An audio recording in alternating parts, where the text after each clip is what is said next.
I'm State Representative Kate Klunk, and I am here this afternoon with Juliet Sharrow from a local domestic violence organization called Thrive. Juliet, thank you so much for joining me here today to talk a little bit about domestic violence issues, the services that are available in our local community, and how we can support those who are facing those very uncertain times at home. Yes, thank you so much for having me.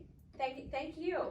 So I know you came to Thrive through some very unfortunate events in your own personal life, and you were a victim of domestic violence yourself. You and your family had gone through this in your own way, and I was wondering if you might be able to share a little bit, whatever you're comfortable with, about that story and how you now are able to empower victims to see that you can overcome this in your life and really start that new life and move forward. Well, you know, like most victims, my story started in my childhood. Abused as a child growing up, went through all kinds of different kinds of abuse in my childhood, and it kind of taught me that abuse is normal, that this is the way that it is, and that really I didn't have a choice. And so it really wasn't such a far stretch as an adult to choose a partner that was going to abuse me. Didn't know that at first, obviously, when I met him, but it wasn't long before that became evident, and truly believed I deserved everything that happened to me, believed I didn't have a choice, and I stayed. And went through that, lived in that relationship for 3 years. We had a son together, and truly it was my love for my son that gave me the courage to leave. I really didn't love myself enough to leave, but once my son got to the age that his father was starting to take the anger out on him, I would hide him in his room and take the beatings instead, and just realized one day that if I stay, he's going to die, and if I leave, you know, the abuser has threatened to kill me, but you know, it's a chance worth taking. And so I just made the decision one day that this is what I'm going to do. I'm going to leave. I'm going to take my son. And the hardest part is for me and most women that go through this, we end up homeless. There are shelters, but most of them are full. And so I was homeless. I left. The Hanover Safe Home helped me, put me up for 3 nights in a hotel. That was all they could do then. And so I was homeless with my son. And it's something that causes a lot of women to stay. It's very hard to make the choice knowing that you will be homeless. And for me, it was just working 3 jobs, doing everything I can to save up enough money to get my first apartment, and I did, and you know, life moved on, and I learned, and I had to work through a lot of healing to get where I'm at now. So that's my story in a really small nutshell. And so now you've turned that experience into helping victims who are going through it today through Thrive, which is an amazing organization here locally, and you serve victims.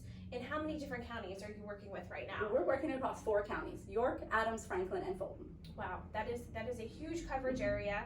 And you work and team up with other local domestic violence organizations. What other organizations have you been teaming up with lately? Well, we work with YWCA Hanover, which is the Safe Home program. They do Gettysburg and Hanover. We have YWCA, which is Access York. We do Women in Need in Chambersburg. Godenzia, which is in Fulton County. There's also other agencies like She's Somebody's Daughter out of Des Moines. They actually deal with more of the sex trafficking, but most sex trafficked women unfortunately also have domestic violence, so we work with those. And then there's a lot of other agencies like New Hope and Council of Churches, agencies in town that help impoverished part of the community, but when they get domestic violence victims, they tend to send them to us just for the piece that we do that's kind of different from everybody else. So what do you guys do that is different well, than everyone else? I like to say that we specialize in domestic violence aftercare. So we are not the first person you call. Safe Home is absolutely your first call. You're in Hanover area, absolutely. If you're in York, Access York, that's who you call. And they get the protection orders, they get the safety planning in place, they do all of those things. The whole goal is to do what is not already being done in the community. So a big part of that is that we have a warehouse full of furniture. And so the girls come and shop and pick out their furniture. We have a team of volunteers that then moves them, so we provide that moving service. We even go into the abusers' homes if we need to help them get furniture out of there and personal belongings. And that's something that nobody was doing. And so we started with doing that. We also, on top of that, have a mentoring program, which is people like me who have been victims. And in that mentoring, it's kind of, walking through life with them, being there for them no matter what. And in that process, while they're working with us, we offer all kinds of case management. And sometimes that's financial, sometimes it's budgeting classes, parenting classes, whatever's necessary. Then we also offer support groups. We now offer 2 of those. And we offer Bible study. And our newest fun thing that we're doing, we're trying to help the girls socially. So we started offering girls' night outs events. So once a month, we have a free event for our girls, like a paint night, let's say. And the girls come together and it's all free, and a local business provides the food and sponsors the girls' night, and it's a completely free event for them. And we have childcare for the kids, and mom gets to come and spend 2 hours doing something that she sees all her friends doing, but she can't afford to do. And so we kind of are trying to cover all the bases to help them heal and break the cycle of abuse. That is truly amazing, and it's wonderful to know that we have those resources here locally, because it does, it starts with that particular victim recognizing, at least in some way, that there is something going on at home. Right. And if you are, listening to this right now and you feel like you are being abused, there are resources available. Like Juliet said, the Hanover YWCA Safe Home, the York through Access, there are so many local resources. And if you are in a very dangerous situation, at the end of the day, you need to call 911, and our local police will show up. I will never forget the press conference that we had a couple of years ago on one of my domestic violence bills. I have a House bill that would require our local municipal police officers to be properly trained in responding to domestic violence calls, to make sure that they know what to look for, to see if this is a lethal situation. And I remember that you were one of our speakers, along with one of the police officers who responded to some of your calls. And he just said, if I would have had this training then, I can only imagine how maybe quicker we could have gotten you into services, because we would have been able to recognize all of those signs. And there are a number of those signs out there. What are the signs that you see, and as a victim, that if somebody's out there listening right now, that you think would be important for them to recognize as a trigger where they might need to seek some help?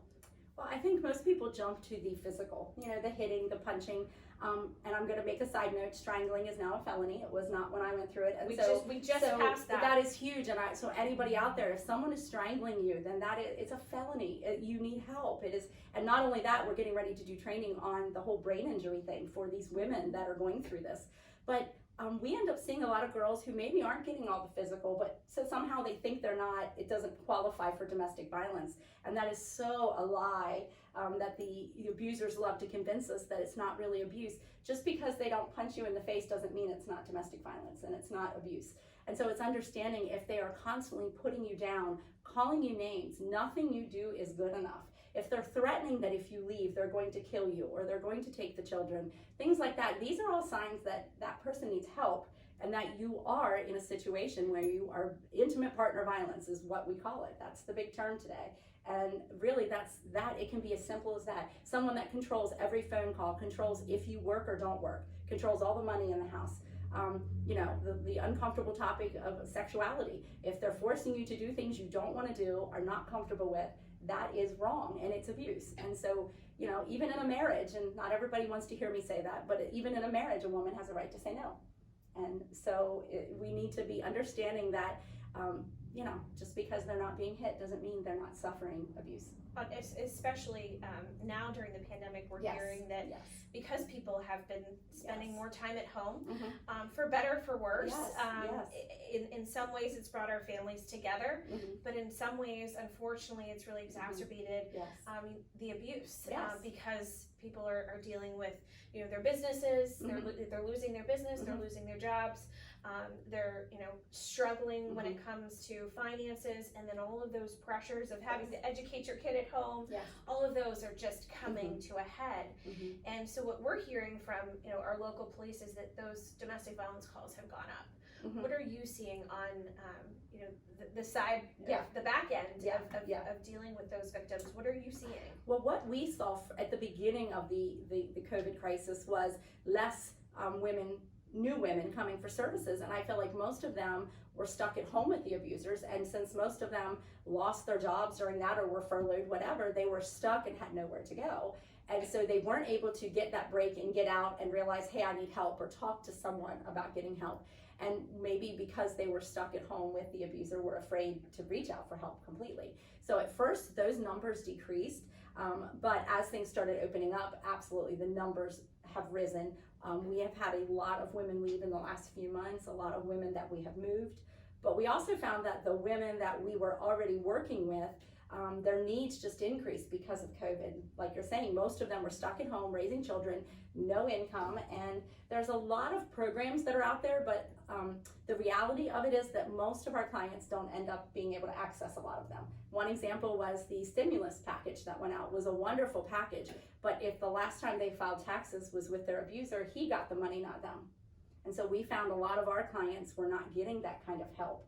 And so, you know, there are all these wonderful things, but it doesn't mean that the victims are getting that kind of help that they need. And so they had so many other hurdles to overcome during this time. But it's wonderful to hear that your organization was there to help them navigate those waters, and that there's other organizations out there. I mean, I know we get a lot of calls in our office, and we always joke that we're like the old school operators. How may I direct your call? Exactly. And plugging people in to what they might need. And we're truly blessed to live in a community that takes care of one another and steps up when there is a need. So what is your need with Thrive and with supporting domestic violence victims? I know we're getting ready to head into the holidays, and the holidays are some of the hardest times for people who are leaving their homes and uprooting their families to try and make a better life. So what do you need to help those victims? So what can our community do to help support you and what you're doing and those victims? Really, during COVID, a lot of people cleaned out their houses, purged. So we actually got tons of donations to furnish the apartments and do all of that. So that actually is very good for us right now. We're good in that area. A lot of the needs that we have are simple things like anything that food stamps doesn't cover. So for those of you who don't know what that is, when you go to the grocery store, if it's not food, it's not covered. So toothpaste, toothbrushes, toilet paper, paper towels, diapers, wipes, cleaning products, those wonderful all-purpose wipes that nobody can find, you know, that kind of stuff. Those are things that we always need. We're always looking to stock our shelves with that stuff. Our girls tend, when they come in to see us, come in for group, whatever, they're shopping while they're there to get those things. We keep that stocked all the time. So those are simple ways that people can help. Also, another big piece during COVID was groceries. So we do help. We don't stock tons of groceries, but if somebody has a surplus of deer meat, we've gotten calls about that. That's stuff we can take and we can easily distribute to our girls. Also, as we go into the holidays, you know, Christmas, we do a huge Christmas program. A lot of people know about Toys for Tots and things like that, but that only helps the children. And really our goal at Thrive is to not just bless the children at Christmas, but to bless these mothers who may not have had a Christmas for a long time. And so we just get so excited that we get to do a program where we have a wish list for mom and for the kids.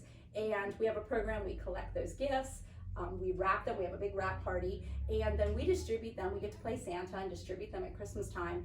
And it's really awesome to think about these moms on Christmas morning opening all these presents for them that they don't know what they are either. They're just as surprised as the kids, and we get very excited thinking about that. And our moms are usually blessed beyond belief at the amount of people in the community that give to that.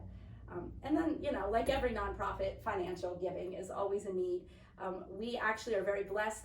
We have a new building that was built for us. It has been donated to us. We do not have to pay the rent or anything. So our overhead is almost non-existent, really. So the best part is that when people donate to us, the money actually goes to help the clients.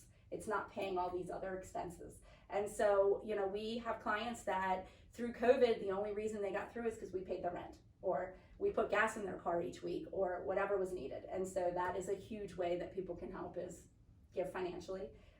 We post stuff on our Facebook all the time.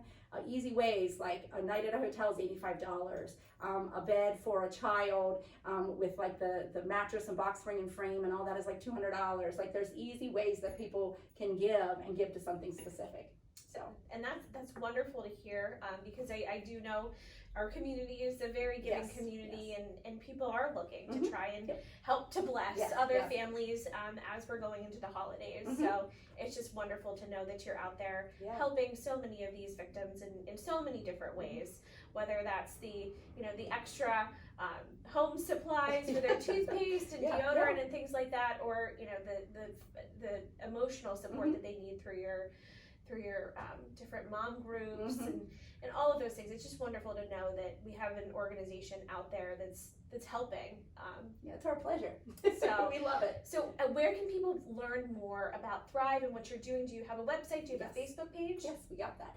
So our website is www.thrivepa.org. And then on Facebook, it's @ThrivePA. It's pretty simple. We're located right here in Hanover. We do kind of keep the address, and we don't put it out to the world, let's just say that, because of so many clients coming there. But they can check us out on our website or Facebook. And Get so, more info. so your Christmas program will be launching here soon. So Yes, people we are- actually started sending out. We have people every year that want to adopt a family, so those went out today. And then the rest of the needs will go on a massive list that we'll email to all of our current donors and sponsors. And then Miss Emily, my right-hand girl, will get that out online and through Facebook that people can click on it and sign up to buy gifts. And then we have drop-off locations like all over Hanover that people can easily drop the gifts off there, and we get them. And And that's where we sponsored a family last year. It was very, very meaningful to be able to see what it was great to see what they wanted and what was going to kind of light up their life Yes. under the Christmas tree for Christmas, and be able to Yes. bless that family. So Yes. thank you for Yes. doing that. We look Yes. forward to doing it again this year, and it's just great to know that we have these resources Mhm. here in our local community. And if anyone out there is facing domestic violence, there is hope and help out there for you. Call 911 if you are in a very dangerous situation. Call your local Hanover YWCA Safe Home, York Access. Those hotlines are on the internet. Make sure that you reach out. There are services available. There are people here to help, and we want to make sure that any victim out there is getting that help that they so desperately and really, really need. So Juliet, thank you so much for helping victims and everything that you're doing in our local community. Thank We you. really, really appreciate it. So thank you. Yep, thank you.